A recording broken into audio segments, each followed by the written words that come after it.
I wouldn't want to feel sober because I just felt just too sad, or always felt inadequate, guilty.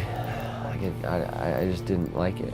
It was really not fun, not even fun, it was horrible. It wasn't it wasn't a way to live. But instead of kind of reaching out to the people in my life, I just did the easiest thing, which was becoming numb, trying to numbing myself from the pain, because I didn't really understand how to feel that intense suffering in the end, those intense feelings.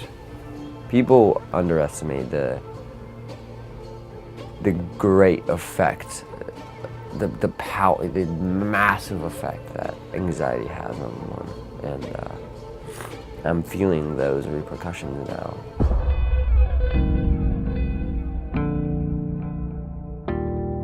I just started using because of all the stresses, and I was at a point in my life where I didn't know how to deal with them. I just thought that they would go. I didn't really know that much about that stuff because no one ever talked about it. Not at school. Just people don't talk about stuff. People don't like getting vulnerable, so I felt like I was just an outcast, you know. I was pretty against drugs a while ago because of I don't know, I just was raised in a way that I thought they were the devil at first, so it's been interesting kind of learning the benefits and the disadvantages of them, you know, just like everything. I just thought at first it was just like a normal, like, having fun kind of thing, letting loose, but as soon as freshman year progressed, I started just to use alone in a way to numb myself. And that's when it kind of, obviously, that's when it started accelerating.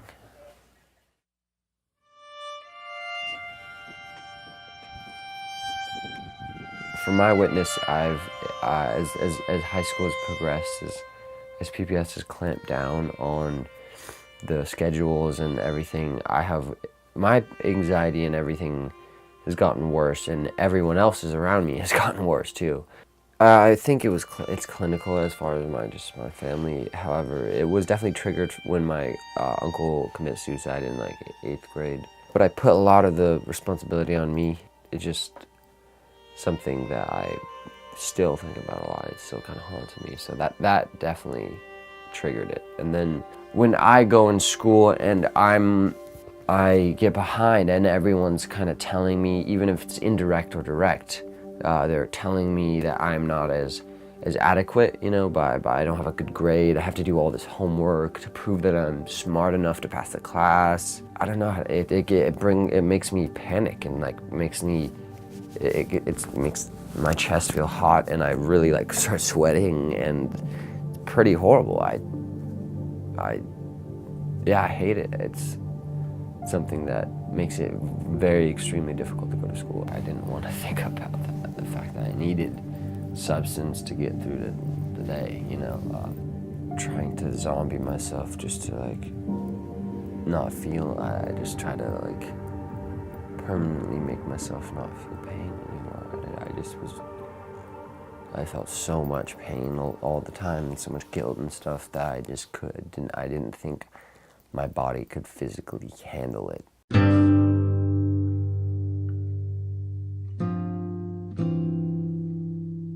For the first week, I was extremely down and depressed and sad and crying and like just crushed and hopeless because I didn't think I could do it. You couldn't leave, you couldn't call your parents, you couldn't text them, you couldn't write them. After the first week, I just realized how quickly I'd grown to like really enjoy these people. I thought I was going to try to get out of that place, you know. I thought I was going to get out of it. I had my mind set on getting the hell out of that place, and then I just saw how many people, how the compassion in everyone, just really the integrity, the care to help us, to help kids they didn't really know.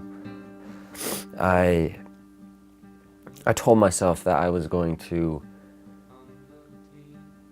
use this because I knew that, right then, I knew that I had a special opportunity. And so I told myself that I was going to do it. I was going to push myself and going to make myself a stronger person. I was going to conquer it because I had the support. I knew I could. I didn't want to leave. I felt I was pretty bummed and pissed that my parents were sending me to this after thing, but I knew that I couldn't really it was just logistically the best idea. And so I went to Gateway Resident Treatment Center, Gateway Academy.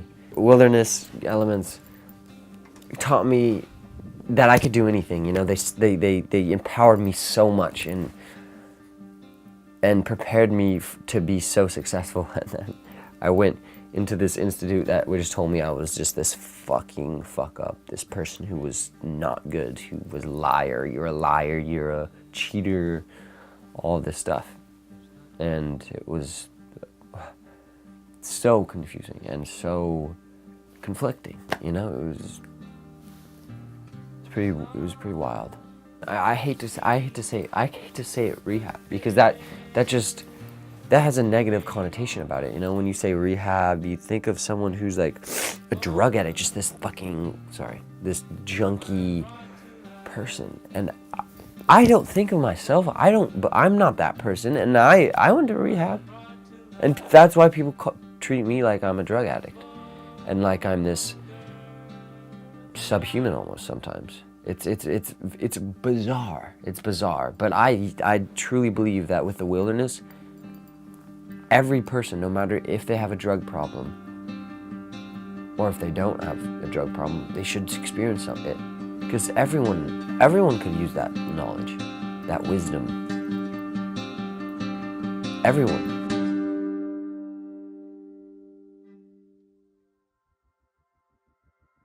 I've always liked the idea of making the outside world like my kingdom, in a way that I can just go wherever I want. I like to find the things that people overlook, because I believe I'm one of those things.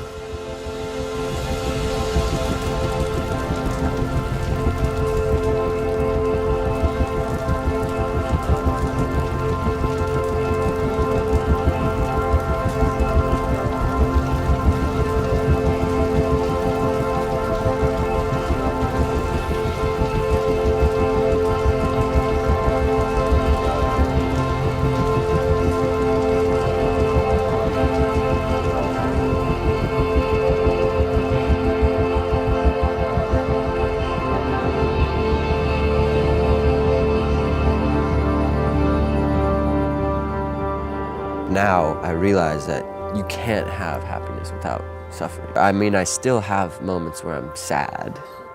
I feel what I felt before I went away, because it's still there.